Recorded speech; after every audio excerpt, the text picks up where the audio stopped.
গত কয়েকদিন ধরে গোটা রাজ্য রাজনীতিতে একটা ঘটনা রীতিমতন আলোড়ন তৈরি করেছিল। আপনারাও সবাই জানেন যে এক ছেলে, এক সন্তান, তার মা মারা যাওয়ার পর তার চোখের যে কর্নিয়া, সেই কর্নিয়া তিনি দান করেন। গোটা পৃথিবী জুড়ে এই চক্ষু দান, যাকে এক কথায় বলা হয়, সেটা কিন্তু চলে। এবং কর্নিয়া দান করার পর শাস্ত্রের নিয়ম হচ্ছে, ডাক্তারি শাস্ত্রের নিয়ম হচ্ছে যে খুব দ্রুত অন্ধ মানুষকে সেই কর্নিয়া দান করা হয় এবং অন্ধ মানুষ তার চোখের দৃষ্টি ফিরে পায়। এর মধ্যে অনেক রকম চিকিৎসা বিজ্ঞানের অনেক কথা আছে। কারা কারা এই কর্নিয়া নিতে পারবেন, কারা কারা চক্ষু ফেরত পাবেন, অনেক দীর্ঘ আলোচনা আছে। আমরা সেই প্রসঙ্গে যাচ্ছি না। মৃত মায়ের চক্ষু দান করার পর হঠাৎই একটা আলোড়ন তৈরি হয়। কি হয়েছিল সেদিনের ঘটনা, তারপরে তার জীবনে কি কি ঘটনা ঘটলো এবং আজকে তার কি বক্তব্য, আমরা গোটাটা নিয়েই কথা বলবো।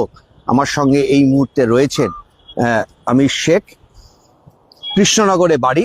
এবং প্রথমে জানি ঘটনাটা কি ঘটেছিল, কি হয়েছিল। ঘটনা ঘটেছিল বলতে 8 তারিখ ঠিক 10টা নাগাদ আমার মা মারা যান। দীর্ঘ প্রায় 1 বছর হচ্ছে উনি কি বলবো প্যারালাইস মতো হয়ে বাড়িতে পড়েছিলেন হার্ট অ্যাটাক করার পরে। তো সেই জায়গায় বেডসুল টেসুল ইত্যাদি সবগুলোই হয়ে গেছেন। তো মায়ের প্রায় তারও প্রায় 24 সালে, এটা 24 সালের সম্ভবত ওই সেপ্টেম্বরের দিকে, আগস্ট সেপ্টেম্বরের দিকে উনি গণদর্পণের একটা ফর্ম ফিল আপ করেন যে মৃত্যুর পরে চক্ষুদান, সেই বিষয়ে উনি ফর্ম ফিল আপ করেন। পরবর্তীতে আমার ওয়াইফের কাছে উনি শুনেছেন যে আমি এই কাজটা করি। তো উনি বাড়ি এসে আমাকে বললেন যে আমি একটা কাজ করেছি, এই মানুষ মরার পরেও চোখে দেখতে পায়, সেটা তো আমি জানতাম না। তো ওই ওখানে গিয়েছিলাম, ওই হসপিটালে যাওয়ার পরে ওখানে ওই শুনলাম ওদের কাছে যে হয়। তো আমি বললাম, তো তারপরে বৌমা বললো হ্যাঁ এগুলো হয়। তো আমি করে এসেছি। ও মরার পরে তো নষ্টই হয়ে গেল, কবর দিলে নষ্ট হয়ে যাবে, সে নষ্ট জিনিস যদি দেখতে পাই তাহলে তাই কোন না লোকে। এই হচ্ছে মায়ের বক্তব্য ছিল। তো যথারীতি 8 তারিখে 10টা। মায়ের বয়স কত ছিল? খাতায় কলমে 66 এবং হচ্ছে কি বলবো, খাতা কলম ছাড়া একটু হয়তো একটু বাড়বে, আর একটু বাড়বে। হ্যাঁ। মানে সেই মা তিনি এতটাই সচেতন ছিলেন যে তিনি বলছেন যে মরার পর তো সেই চোখ নষ্টই হয়ে যাবে, ফলে আমার চোখ দিয়ে যদি আরো কয়েকজন দেখতে পান, মানুষ কেউ দেখতে পান, সেটা সবচাইতে ভালো। হ্যাঁ, সত্যি ভালো। তারপরে তারপরে হচ্ছে সেটা নিয়ে আমরা যথারীতি সেই গণদর্পণ ওদের কর্তৃপক্ষ, আমি নিজেও হচ্ছে একজন ওই কর্নিয়া কালেক্টর। আমার হচ্ছে কলকাতা মেডিকেল কলেজ থেকে ট্রেনিং হয়েছে, সার্টিফিকেট দিয়েছে গভর্নমেন্ট মেডিকেল কলেজ। তো সেই জায়গায় আমার অন্যান্য যে ডাক্তার যারা আমাদের সহকর্মী যারা আছেন তাদেরকে ফোন করলাম যে আমার মার মৃত্যু হয়েছে, তো আমি কালেক্ট করতে পারবো না, অতএব তোমরা যদি পারো দেখো। তারপরে ওরা যথারীতি এসছে এবং যেগুলো করা দরকার ডাক্তারি যে সার্টিফিকেট, আমি এক ডাক্তারকে ফোন করলাম, তিনি আসলেন। ডাক্তারি ওনার যে 6-7 রকম পরীক্ষা আছে, সেই পরীক্ষার পরে উনি ডাক্তার সার্টিফিকেট দিয়েছেন, ডেথ সার্টিফিকেট দিয়েছেন। তারপরে কর্নিয়া কালেক্ট অলরেডি হয়ে গেছে, ওদের যে রিসিপ্ট দেওয়ার সেটা দিয়েছে, যেগুলো দেওয়া হয় সাধারণত। তারপরে চলে গেছেন, কোনো ব্যাপার নেই। ঠিক কর্নিয়াটা কালেক্ট হয় মোটামুটি 3টে নাগাদ, এটা কালেক্ট হয়ে যায়। তারপরে এমনি যে ডেড বডি কবরস্থ করার যে পদ্ধতি সেগুলো মোটামুটি প্রায় সমাপ্ত হয়ে এসেছে। এবার হচ্ছে কবরে নিয়ে যাওয়ার ঠিক আগ মুহূর্তে পাড়ার থেকে 10-11 জন ছেলে তারা এসে আসলে ওরা মায়ের কিডনি বিক্রি করে দিয়েছে, চুরি করে কর্নিয়া বিক্রি করেছে। এরা ওই পাচার চক্রের সঙ্গে যুক্ত, এরা পাচার করে, এরা ইত্যাদি, এরা এই কটা ভাই বোন এরা সব মিলে পাচার করে দিয়েছে, বিক্রি করেছে ইত্যাদি বলে শুরু। এরা কারা? পাড়ারই ছেলে, 10-11 জন ছেলে। আচ্ছা। এবং প্রথমত আরেকটু বুঝি, সেটা হচ্ছে আপনার ভাই বোন কজন? আমার ভাই বোন হচ্ছে 7 জন ভাই বোন। তার মধ্যে ছোট ভাই বাড়ির ছিলেন না, ছোট ভাই হায়দ্রাবাদে থাকে, উনি রাত 10টার দিকে এসছে। ওনার ছোট ভাইয়ের সঙ্গে আমার ফোনে কথা হয়েছে, বলে তোরা যেটা ভালো বুঝিস সেটা কর। এবং আদার্স এখানে যে ভাই বোন যা ছিল সবাই সম্মত। এবং ছোট বোন সেও পরবর্তী আসলো, তো তোরা যেটা ভালো বুঝেছিস সে করেছিস, ঠিক আছে, হ্যাঁ এই পর্যন্ত মানে আপনাদের পরিবারের কারোর কোনো কারো কোনো ছিল না? আপত্তি নেই। হ্যাঁ, এইবার তারপরে হচ্ছে কি হলো? এবার তারপরে যথারীতি ওরা তো ওই নিয়ে মারধর, এদিকে ভাঙচুর এরা শুরু করলো। তারপরে পুলিশকে ফোন করার পর পুলিশ এসছেন, আসার পুলিশের সামনেই ওরা সে মারধর ইত্যাদি ইত্যাদি শুরু করেছে। মানে আপনাদেরকে বাধ্য দিতে শুরু হ্যাঁ, করলো? হ্যাঁ। তো তারপরে বলছে কাগজ দেখি, কাগজ দেখি। তারপরে যথারীতি আমাদের কাছে যে কাগজগুলো সেগুলো দেখাচ্ছি, তো ওরা মানছে না, এগুলো কাগজ না, এগুলো তো সব ডুপ্লিকেট, ফেক কাগজ, এরা সব চোর, ধরেন ধরে নিয়ে করেন, তা করেন, ইত্যাদি ইত্যাদি বলছে পুলিশের সামনেই। তো পুলিশ বললো ঠিক আছে, আপনাদের সেফটির জন্য নিয়ে যাচ্ছি, কোনো সমস্যা নেই, আপনারা নিরাপদে থাকবেন। দেখতে পাচ্ছেন আমাদের মানে আমরা রয়েছি, তাও ওরা মানছে না, আমাদেরও মানছে না, ইত্যাদিতে এরকম পড়লো। তারপরে যথারীতি আমরা গাড়িতে উঠলাম, আমাদের নিয়ে গেলেন, তখন থানায় ঢুকলাম, তখন হচ্ছে 8টা বাজে, রাত 8টা। রাত 8টা। এবং মাকে কবরস্থ করা গেল না? গেল না, কর্মস্থলে গেল না। তারপর পরে হচ্ছে আমরা যখন থানায় ঢুকলাম, তারপর পরে কিছু পুলিশ কর্মী তারা আসলেন, তারা বললো আপনার মাকেও নিয়ে এসে শক্তিনগর পুলিশ মর্গে রাখা আছে। তো তারপরে যথারীতি অন্য পুলিশ কর্মীরা তারা একই কথা বলছে যে কোনো ব্যাপার নেই, আপনারা ভালো কাজ করেছেন, তো আপনাদের ছেড়ে দেওয়া হবে, যেহেতু ওই ওখানে গন্ডগোল হচ্ছিল ওই জন্য নিয়ে আসতে বলেছিল, তো নিয়ে আসা হয়েছে, কোনো সমস্যা নেই।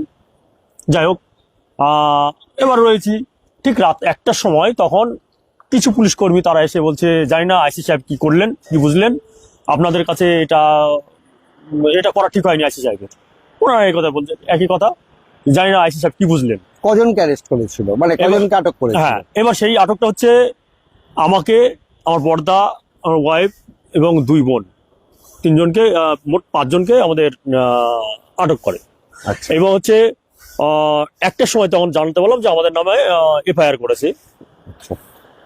কিন্তু আমার সব থেকে প্রশ্ন যে আইসি সাহেব, আমি ছিলাম টেবিলের ওখানে বসে, আর আইসি সাহেবের চেম্বারে ছিলেন, ওইখান থেকে যেতে গেলে হয়তো 1 থেকে 1.5 মিনিট হয়তো সময় লাগতে পারে, মানে ওনার যে চেম্বার আর টেবিলের মধ্যে দূরত্ব যেটা। তো একবার আমাকে জিজ্ঞাসা করার প্রয়োজন মনে করলো না যে আপনাকে দেখি আপনি কি কি ডকুমেন্টস আছে সেটা দেখান, বা আপনাকে গ্রেপ্তার করা হলো এই কারণে গ্রেপ্তার করা হলো। অলরেডি ঠিক মোটামুটি 9টার মধ্যে আমাদের যে মুর্শিদাবাদ যে মেডিকেল কলেজে যে রিসিভ করেছে, সেই রিসিভ কপি পর্যন্ত আমাদের চলে এসেছে তখন।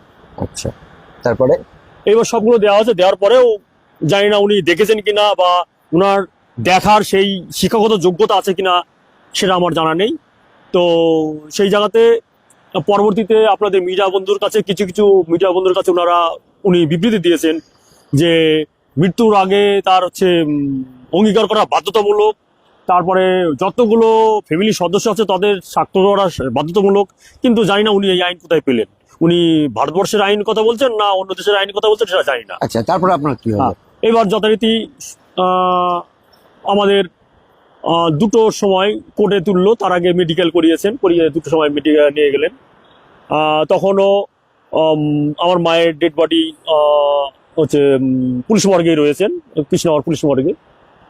এবার ম্যাজিস্ট্রেটের কাছে ওনারা কি দিয়েছেন, কি ধারা দিয়েছেন তাও জানি না। তো ম্যাজিস্ট্রেট আমাদের হচ্ছে 3 দিন জেল কাস্টডিতে রাখার নির্দেশ দিলেন। তো আপনাদের বিরুদ্ধে অভিযোগ? হ্যাঁ, সেইটাই অভিযোগটা আমি বুঝলাম না, কারণটা কি। আমরা আমাদের ডকুমেন্ট সব দিয়েছি, এবং হচ্ছে পরবর্তীতে যে 2টোর সময় যখন আমাদের কোর্টে তোলা হয়। আমি আরেকটু বুঝি, হ্যাঁ। সেটা হচ্ছে আপনার মায়ের চক্ষু দান করলেন, হ্যাঁ, ডাক্তারি নিয়ম মেনে সেই চোখ দান করা হলো, আপনার মা নিজে অঙ্গীকার পত্রে সই করেছিলেন, সেই কাগজ আপনাদের আছে, হ্যাঁ, সেটা জমা দিলেন। তারপরে কি কারণে আপনাদের 3 দিন আটকে রাখা হলো? হ্যাঁ, সেই কারণটাই আমার মাথায় ঢুকলো না। এবং হচ্ছে ওই যে থানাতে যত সময় বসেছিলাম, যে পুলিশ কর্মী যারা ছিলেন, অন্যান্য পুলিশ কর্মী, তারা একই কথা সবাই বলছে, জানি না আইসি সাহেব কি বুঝলেন। মানে তারাও বুঝলাম যে যেটা হচ্ছে সম্পূর্ণ আইসি সাহেবের নিজের, এক কথা যেটা বলা হয়, নিজের স্বার্থ চরিতার্থ করার জন্য। এবং হচ্ছে কিন্তু আপনার কিন্তু অভিযোগটা কি জমা পড়ে? হ্যাঁ, সেইটাই আমি বুঝলাম না। লাস্টে হচ্ছে যারা বলছে যে কিডনি, চোখ এগুলো সব চুরি করে বিক্রি করেছি টাকার বিনিময়ে, এবং আমরা কি বলবো চোরাই পাচার, অঙ্গ পাচারের চক্রের সঙ্গে আমরা জড়িত, এবং আমরা করি এই অঙ্গ পাচার করি এরা, এই অভিযোগে আমাদের অভিযুক্ত করলো। এবং আমরা যথারীতি দুটোর সময় যখন আমাদের কোর্টে তোলা হয় ম্যাজিস্ট্রেটের সামনে, তখন আমাদের সমস্ত কাগজপত্র সব আমরা প্রডিউস করেছি। করার পরেও জানি না ম্যাজিস্ট্রেটও কি বুঝলেন, আমাদের 3 দিন ওনারা জেল হেফাজতে রাখলেন। এবং এই কাজটা যে অঙ্গদান বা কর্নিয়া দান বা ব্লাড দান, এগুলো কি অন্যায় সেটাই আমি বুঝলাম না। এর জন্য কেন এ তো ভারত সরকারের আইন, এ তো না, এবার সেই যে আইনটা সেই সুপ্রিম কোর্টের আইন রয়েছে যে আপনি চাইলে পরে স্বেচ্ছায় আপনি অঙ্গদান করতে পারেন, আপনি চক্ষুদান করতে পারেন, এটা আপনার উপরে, এটা তো এখন আইন। সেটা- আপনার তো মানে এ তো কোনো পুলিশ বা আধিকারিক বা কোনো পার্সোনাল লোক কি বলছেন তার উপর নির্ভর করে না। এখন সেটাই তো এদের উপরে নির্ভর হয়ে গেল। তার জন্য তো কি বলবো, আমরা সপরিবারে 5 জনকে 3 দিন গারদের পিছনে থাকতে হলো, লোহার যে গারদের পিছনে আমাদের থাকতে হলো। এবং এটার জন্য আমি সম্পূর্ণভাবে কি বলবো, এরা যে এই যে 10-11 জন এরা অভিযোগ করেছে ঠিকই, সেই এবার অভিযোগটা কতটা যুক্তিযুক্ত এটা দেখার দায়িত্ব, প্রাথমিক দায়িত্ব হচ্ছে আইসি সাহেবের। উনি দেখেননি এবং আচ্ছা, আমার সঙ্গে এবারে কথা বলেননি। মায়ের কি ময়নাতদন্ত হলো? এবার পরবর্তীতে 9 তারিখে আমাদের কোর্টে পাঠিয়েছে, জেল কাস্টডিতে পাঠালো। তারপরে হচ্ছে 9 তারিখে ওনারা পাঠাননি।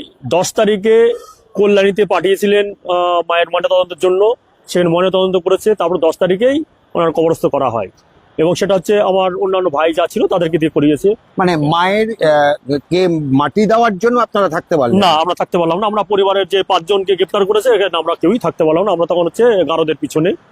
আর দ্বিতীয়ত যে জায়গাটা করেছে, পরের দিনকে অর্থাৎ 9 তারিখে সকালে 4:30-5টার সময় এই যে 9-10 জন এরা আমার বাড়িতে যায়, গিয়ে আমার ছোট এই যে 2 ভাইকে মারধর করেছে। করার পরে ওদেরকে নিয়ে এসে ঠিক কোর্টে ওই 2টোর সময় আধার কার্ড বলে এরাও আপত্তি জানিয়েছে। ওই জন্য আমরা আপত্তি, ওই গ্রামের বাজার ছিল যে এরাও আপত্তি জানিয়েছে, এরা কিছু জানে না।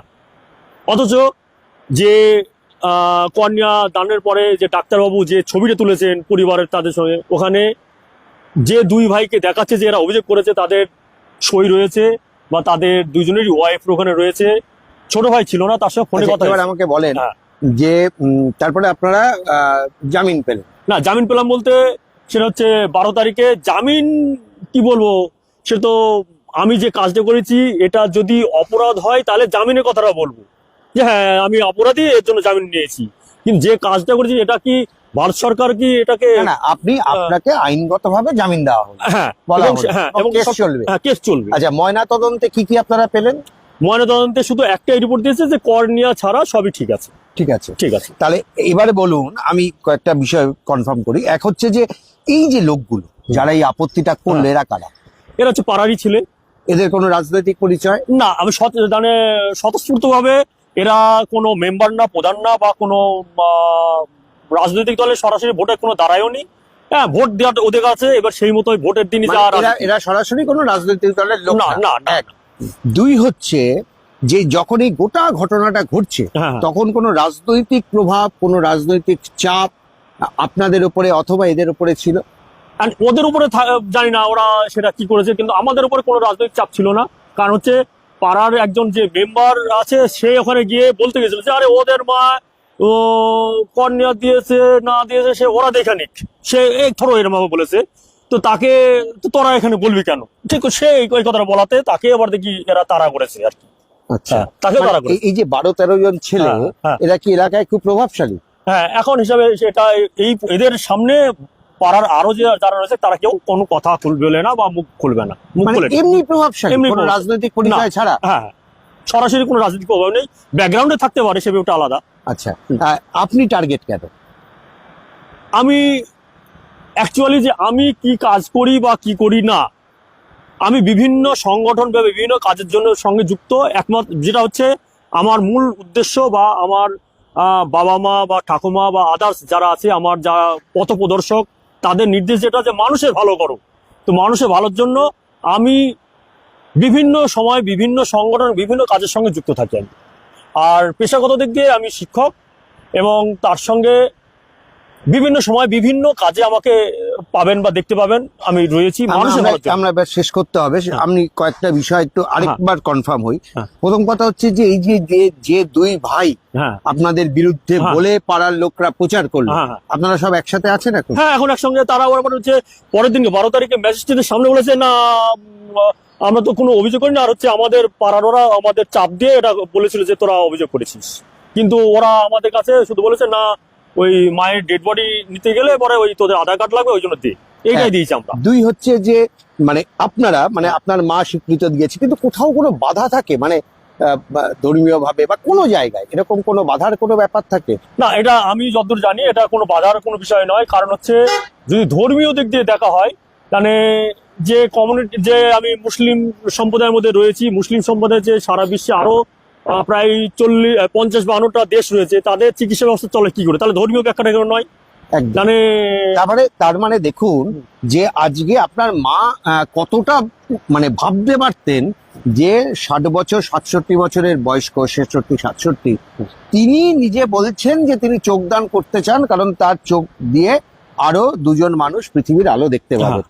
তাতে তিনি স্বীকৃতি দিলেন, সই করলেন, ফর্ম ফিল আপ করলেন আপনাকে না জানিয়ে। হ্যাঁ তারপরে সেটা আপনাদের হাতে দিলেন। হ্যাঁ আপনার মায়ের মৃত্যুর পর আপনি ডাক্তারি মতে সেই চোখ আপনারা দান করলেন, হ্যাঁ তার সার্টিফিকেট আপনারা পেলেন। পেলেন, হ্যাঁ। তারপরে আপনাদেরকে হঠাৎ করে পাড়ার কিছু যুবক এসে বলল যে আপনারা নাকি মায়ের সবকিছু বিক্রি করে দিচ্ছেন। 3 নম্বর হচ্ছে যে বিক্রি করে দিলেন, আপনাকে পুলিশ নিয়ে গেল, লক আপ করলো, 3 দিন ধরে জেল খাটলেন, ময়না তদন্ত হলো, দেখা গেল শুধুমাত্র মায়ের চোখ ছাড়া বাকি সব ঠিক আছে। ঠিক আছে। মাকে যখন মাটি দেওয়া হলো তখন আপনারা থাকতে পারলেন না। না, এই তো গোটা ঘটনা। হ্যাঁ, গোটা ঘটনা এটাই। এবং এখন আপনারা আতঙ্কে আছেন? এখনো আতঙ্কে রয়েছি, এবং হচ্ছে এখনো গেলে পরে দূর থেকে টোনটিটকারি করছে। আচ্ছা, এই যারা এই ঘটনাটা করলো তাদের বিরুদ্ধে কোনো ব্যবস্থা? হ্যাঁ, ওদের ওখানে আমরা এফআইআর এর জন্য কোথায় থানাতেই আবেদন করেছি, কিন্তু আমাদের রিসিভ এখনো দেননি, এখনো পর্যন্ত দেননি। এদের কাউকে অ্যারেস্ট করা? এদের কোনো অ্যারেস্টও করেননি। এবং হচ্ছে আপনাদের এই মিডিয়ার মাধ্যমে বা এর আগেও মিডিয়ার অনেক বন্ধুদের মাধ্যমে আমি বারবার করে মাননীয় মুখ্যমন্ত্রীর কাছে একটা আবেদন করেছি যে ইমিডিয়েট এই কোতোয়ালি থানার আইসি কে এবং এই যে 10-11 জন যে ছেলে রয়েছে এদের এগেনস্টে আইনানুগ শাস্তিমূলক যে ব্যবস্থা গ্রহণ করুন। তাহলে আমরা এই যে আমার এই সময়ে যে পুলিশ বন্ধু বা বিজ্ঞান বন্ধু যারা সঙ্গে ছিলেন, আমাকে সাপোর্ট করেছেন, তাদের পক্ষ থেকে, সবার পক্ষ থেকে আমরা ধন্যবাদ জানাবো। নিজে চক্ষুদানের অঙ্গীকার পত্রে সই করেছেন? আমি আমার বডি দান করা আছে, সেটা হচ্ছে সম্ভবত 2016 দিকে সম্ভবত এটা করা আছে। আমার ফুল বডি দানে 16 সালে এটা করা আছে, আমার অঙ্গীকার করা আছে। এবং হচ্ছে যে ভারত সরকারের যে হেলথ যে পোর্টাল আছে, সেই হেলথ পোর্টালে আমার এন্ট্রি করা আছে। হ্যাঁ, এবং পরিবারের অনেকেরই আছে। হ্যাঁ হ্যাঁ, পুরো ঘটনা আমরা শুনলাম, ইতিমধ্যে আপনারা হয়তো অনেকে জানেন, আরো বিস্তারিত ভাবে বিষয়টা আপনাদের সামনে তুলে ধরা হলো। সাধারণভাবে চোখ দান করা এটা কিন্তু এখন সারা বিশ্ব জুড়েই অত্যন্ত জনপ্রিয়, এবং সেই কারণে আজকে বহু মানুষ, বহু যারা জন্ম থেকে যাদের চোখ নষ্ট হয়নি, কোনো কারণে তাদের চোখ নষ্ট হয়েছে, এরকম বহু মানে মানুষ যাদের চোখে দৃষ্টি চলে গেছিল তারা কিন্তু দৃষ্টি ফিরে পাচ্ছেন। ব্যক্তিগতভাবে বলতে পারি যে আমার পরিবারেরও অনেক সদস্য, আমার বাবা থেকে শুরু করে কাকা, তারাও কিন্তু তাদের চক্ষুদান করেছেন। 4 ঘন্টার মধ্যে জানাতে হয়, তারা এসে চোখ নিয়ে যান, হাতের ডাক্তারি সার্টিফিকেট লাগে, এমনকি তার অঙ্গীকারপত্রে সই আছে কিনা সেটাও কিন্তু এক্ষেত্রে খুব গুরুত্বপূর্ণ হয় না, যদি না পরিবারের সদস্যরা সবাই সহমত হন।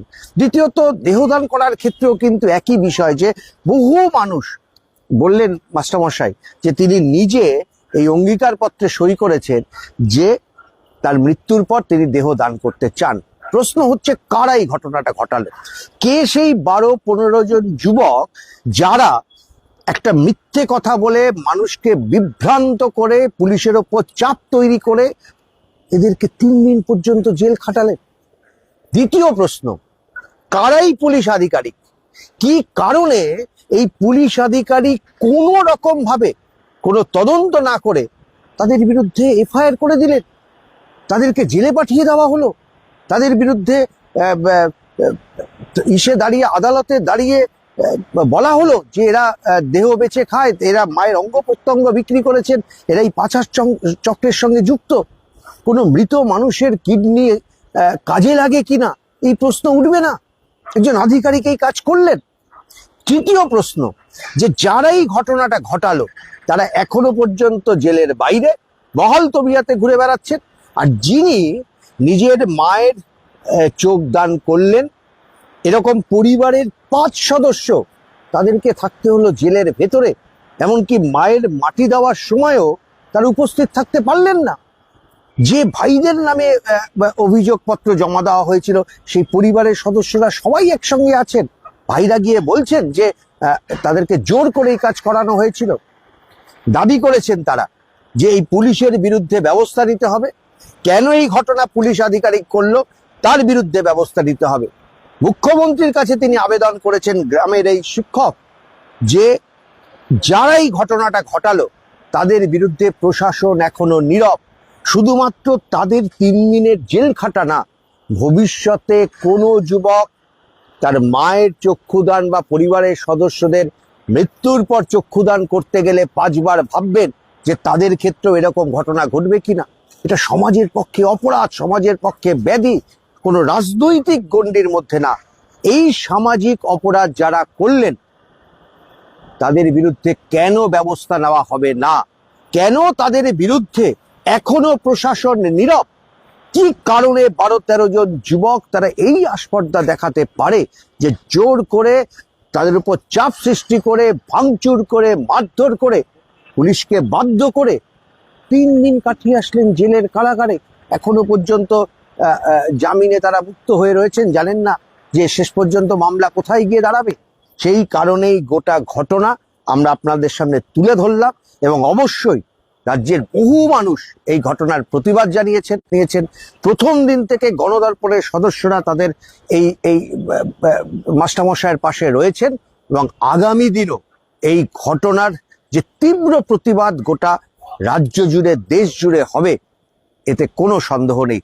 আপনাকে সমবেদনা জানাচ্ছি আপনার মায়ের এই প্রয়াণের কারণে, এবং আপনি যে কাজ করেছেন এটা বিজ্ঞানের স্বার্থে। এটা আগামী দিন 2 জন মানুষের কে দৃষ্টি ফিরিয়ে দিলেন। আপনার মায়ের যে ইচ্ছে সেই ইচ্ছে আপনি পূরণ করলেন, এবং তার জন্য আপনাদেরকে জেলে যেতে হলো। ভালো থাকবেন, এর মধ্যে যতটা ভালো থাকা সম্ভব, এবং যেভাবে গোটা দেশের মানুষ, রাজ্যের মানুষ আপনাদের পাশে দাঁড়িয়েছে, এটাও কিন্তু অবশ্যই এই মুহূর্তে দাঁড়িয়ে অত্যন্ত উল্লেখযোগ্য বিষয়। আমি উজ্জ্বল মুখোপাধ্যায় আপনাদের সঙ্গে ছিলাম, এবং এই গোটা ঘটনা আমরা আপনাদের সামনে আরো বিস্তারিতভাবে তুলে ধরলাম। আমার সঙ্গে পার্থপ্রতিম রায় ছিলেন ক্যামেরায়। নমস্কার। এবং এই ঘটনার যা বিবরণ আপনারা শুনলেন, যে ঘটনার সঙ্গে যুক্ত, আমরা গোটা বিষয়টা আপনাদের সামনে তুলে ধরলাম। নমস্কার, ভালো থাকবেন। এবিপি আনন্দ, এগিয়ে থাকে, এগিয়ে রাখে।